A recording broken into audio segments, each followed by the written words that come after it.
Alamin ang latest weather update ngayon dito sa Sir Aris Official Weather News Today.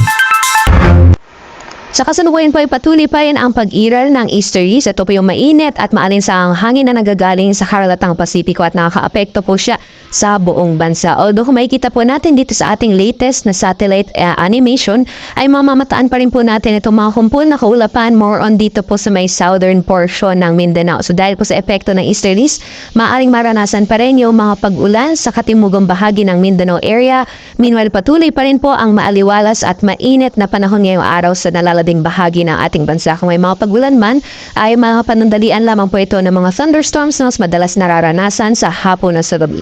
Wala din po tayong binabantayan na low pressure area o bagyo sa loob at labas ng ating Philippine Air Responsibility at sa mga susunod na araw ay inaasahan po natin na unti-unti po ulit magpaparamdam itong northeast monsoon o hanging amihan, ngunit inaasahan po natin na makakaapekto lamang po siya dito sa may bahagi ng northern Luzon. So magpapatuloy pa rin yung mainit na panahon sa nalalabing bahagi ng ating bansa na may mga posibilidad ng mga isolated thunderstorms pagdating sa hapon o sa gabi.